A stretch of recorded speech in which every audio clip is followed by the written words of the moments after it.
Vamos lá, pessoal. Cadê? Vamos entrando aí. Apagou a luz aqui, cara. O que que houve? Vamos entrando aí que apagou a luz aqui. Acho que queimou a luz na hora que eu tô fazendo a filmagem, né? Tem coisas que só acontecem. Engraçado. Vamos lá, pessoal. Vou abrir aqui. Queimou a luz aqui. Vamos ficar no. Vamos tentar fazer pra cá. Vamos lá. Vamos lá, pessoal. Vamos chamando aí os amigos, vamos chamando. Marcelão, ficou sem luz aqui. Vamos chamando aí. Vamos tentar falar rapidinho. Vamos lá. Richard, Camila, Alec. Vamos lá. Saulo, isso aí, Saulo. Convida aí os amigos pra gente tocar nesse assunto aí. Bacana, Richard. Vamos lá. Opa, Rejane, Aline. A iluminação tá ruim porque pelo que eu tô vendo aqui acabou de queimar a luz. Aqui é o ponto que a internet funciona melhor. Isso aí, vamos tentar jogar duro. Acho que essa é uma questão um pouco mais profunda, mas se cair numa prova sua de direito constitucional, você vai saber se virar. Eu acho que uma explicação básica que a gente vai tentar dar para você. Acabei de correr agora, então tá uma bagunça danada, meu. Aqui, vamos lá. Ficou um pouco mais escuro. Agora, tá bom para vocês? Vou chegar mais para cá perto da luz. Assim, melhorou, né? Então, pessoal, tem um tempo, tá escuro ainda, mas acho que o que vai valer vai ser o áudio. Vai ser o áudio porque, né, vai dar para ouvir. Olha só, pessoal, tem um tempo que eu não gravo nenhum vídeo. Vocês sabem que quando eu sei é quando surge. Vocês sabem que eu tenho um tempo que eu não gravo um vídeo, porque eu estou fazendo mestrado e está muito difícil de arrumar tempo, mas dentro do que eu acho que pode calhar com alguns temas que servem para vocês, eu tento trazer aqui também para não ficar tão sumido. Então eu deixei uma pergunta aí no tema, que é o seguinte: o que é fetichismo jurídico constitucional? O que é fetichismo jurídico em direito constitucional, tá? Na Universidade Federal Fluminense. O que é fetichismo jurídico constitucional?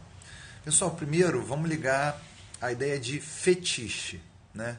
Fetichismo, essa expressão é trazida pelo Michel Miaille quando ele está fazendo uma referência ao texto de Marx, quando fala sobre o fetichismo da mercadoria. Ou seja, o valor que é atribuído à mercadoria conforme o fetiche que é criado por essa mercadoria. Está falando lá sobre o consumo. Fetichismo jurídico constitucional, você trazendo isso para o direito, para a Constituição, é o fetiche de que a mudança na norma, a mera mudança na Constituição, vai fazer com que a realidade seja transformada. Ou seja, hoje você tem uma realidade social, uma realidade que está por todo o país, ou seja, uma realidade de pobreza, desigualdade. Então você faz uma norma constitucional, você insere na Constituição, por exemplo, uma melhor distribuição de recursos. O fato de você ter aquela norma constitucional provocaria e transformaria a realidade, ou seja, como se a realidade viesse do direito para a norma. Entendeu? Não, a realidade viesse do direito para a realidade. Ou seja, você muda o direito, você transformou a realidade automaticamente e a realidade vai transformar o direito. Essa crença, pessoal, no fetichismo jurídico constitucional, porque fetichismo jurídico constitucional tem a ver com o direito constitucional brasileiro, onde isso toca, e principalmente vocês aí que vão fazer prova de penal, processo penal, porque tem vários dispositivos na nossa Constituição que aí passados aí, sei lá, quase 30 anos, se revelaram o quê? Meros fetiches, não é? Então, por exemplo, a norma constitucional fala do salário mínimo. Saúde, lazer, educação e todos o salário mínimo, ele atende o cidadão nesse sentido? Ele é suficiente O salário mínimo pago no Brasil hoje, com quase 30 anos de Constituição, não, ou seja, aquilo é um fetiche, ou seja, é um fetichismo constitucional você colocar na Constituição que o salário mínimo, vai soltando os coraçõezinhos aí, só para ver que não travou, pessoal, só para ver que não travou. Você colocar na Constituição que o salário mínimo tem que sair saúde, educação, lazer, achando que por estar na Constituição, aquilo ali vai transformar a realidade. Tudo bem? Então, agora, aproximando mais para uma matéria que tem a ver conosco, com direito penal, com processo penal, a gente tem lá no artigo da Constituição que a Constituição de 1988 traz o quê? O Estado Democrático de Direito. Isso é o que está positivado lá, tudo bem? Alguns falam Estado Constitucional de Direito devido à força normativa da Constituição, como escreveu Conrad Hess, né? Mas independente de um e de outro, pessoal, há muita gente falando que a realidade brasileira hoje, esse Estado Democrático de Direito pleno, como previu a Constituição, ainda é um fetichismo jurídico constitucional. Tudo bem? E eles dão vários exemplos, como legados autoritários da ditadura. Muitos falam sobre a militarização da polícia, sobre uma polícia militarizada está exercendo funções de natureza civil. Então, pegando aqui um texto do Jorge Zavarrucha, ele fala do legado autoritário pós-Constituição de 88, o que resta da ditadura.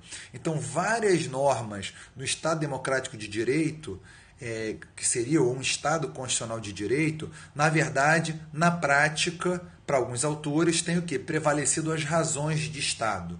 Porque você sempre vai ter um conflito, notadamente quando você fala de poder punitivo, entre as razões do Estado e os direitos individuais.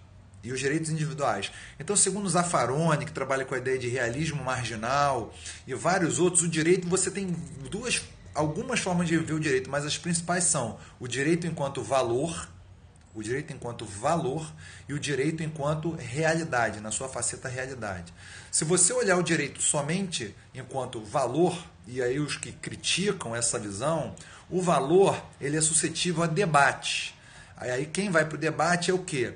São as teorias explicativas. E as teorias explicativas que predominam, segundo os que defendem uma visão mais realista do direito, inclusive do direito penal, vai ser a visão e o interesse das classes dominantes. Isso explicaria, por exemplo, você ter no nosso Código Penal brasileiro o crime de furto punido com uma pena maior que um crime de um homicídio culposo. Embora você pode falar, mas o crime de furto é um crime doloso. Tudo bem, é um crime doloso. Mas não dá para comparar a lesividade de um furto com a lesividade de um homicídio culposo. Um homicídio culposo se perde uma vida.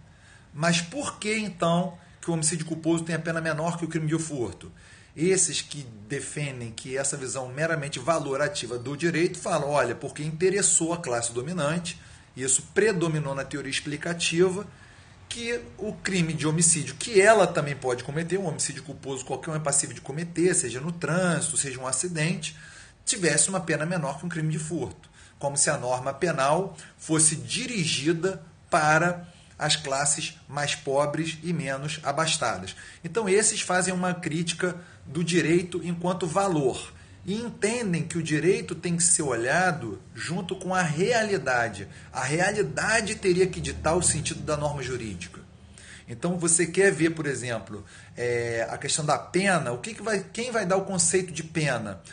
Vão ser as teorias explicativas ou vai ser a realidade? Qual a função social? O que realmente a pena tem provocado na realidade? E aí eles defendem uma inversão. Defendem que, na verdade, os conceitos jurídicos teriam que partir da realidade para a norma. E que aí evitaria algumas distorções e algumas predominâncias de interesse de algumas classes dominantes. Então fica aí o que é fetichismo jurídico constitucional, é a crença de que a mera mudança do texto constitucional vai promover a transformação da realidade fática, do social. Dei o exemplo da norma do salário mínimo como um fetiche, e o professor Roberto Gargarella, o maior jurista argentino, um dos maiores juristas mundiais, ele dando uma entrevista aqui na Universidade Federal Fluminense, disse que as próprias constituições da Bolívia e do Equador, que são mais avançadas em vários aspectos, mais identificadas, descolonizadas, têm já pontos de captação pelo poder econômico. Então já está sendo mais comum nas decisões do poder judiciário favorável à exploração mineral por parte de empresas. Quer dizer, o poder econômico, mesmo com a mudança constitucional, mesmo nesses países, está conseguindo suas vitórias e que prevaleçam uma interpretação mais restritiva dessas próprias constituições nesses países que têm umas constituições mais avançadas. Então, fetichismo constitucional, jurídico constitucional é isso, pessoal. É a crença que é uma crença de um país colonizado, que nós temos essa crença porque somos colonizados, que veio da Europa, de que a mudança da norma, pela sua força cogente, vai transformar a realidade. Quando muitas vezes, para dar sentido à norma, você teria que olhar a realidade para você dar sentido à norma jurídica, para verificar qual a teoria explicativa que deveria predominar. Porque senão a classe dominante vai fazer prevalecer a sua teoria explicativa, que a gente chama comumente de doutrina. Tudo bem, pessoal? Foi um vídeo um pouco mais profundo, tem muita coisa a se falar sobre isso, mas eu quis falar um pouco do fetichismo constitucional, ligando a ideia da palavra fetiche, a fetiche da mercadoria, para que se um dia nessa prova, e as provas estão cada vez mais pesadas, ou seja, numa prova oral, você se saia com essa, e com certeza numa prova oral, se você citar que você conhece esse ponto, eu garanto que o examinador vai olhar para você de uma maneira um pouco diferente e vai separar você da multidão. Tudo bem, pessoal? Então, eu tenho vindo pouco aqui. Bacana, delegado Azevedo, tudo bem. Isso importa muito, delegado Azevedo, é colega, deve ser um colega, isso importa muito na nossa função, né? As funções da Polícia Civil, as funções do delegado têm que ser olhadas sob a ótica dos direitos fundamentais. Ou seja, em um Estado que se pretenda democrático de direito, você tem que primeiro olhar os direitos fundamentais e para você poder conciliar, porque aí vem as razões de Estado, mas se predominar as razões de Estado, está predominando ali o Estado policial, mas aí isso aí é uma outra discussão mais para frente. Um Estado que se pretenda democrático de direito, um Estado que se pretenda constitucional de direito, o direito penal tem que ser um direito penal mínimo, um direito penal que sirva, na verdade, como uma contenção de um poder punitivo descomunal que o Estado tem, ainda mais no Brasil, que, como diz a Farone, né, não só o Brasil, como a América do Sul, tem uma série de ditaduras emergentes, onde a função do direito penal tem que ser muito mais a de limitar o direito de punir do que viabilizar punições desmensuradas. Tudo bem, pessoal? Então essa é a live. Um abraço para todos e fique com Deus. Professora Vivian estava na sala. Quem não segue, uma excelente professora de Direito Constitucional. Um abraço para você, professora Vivian.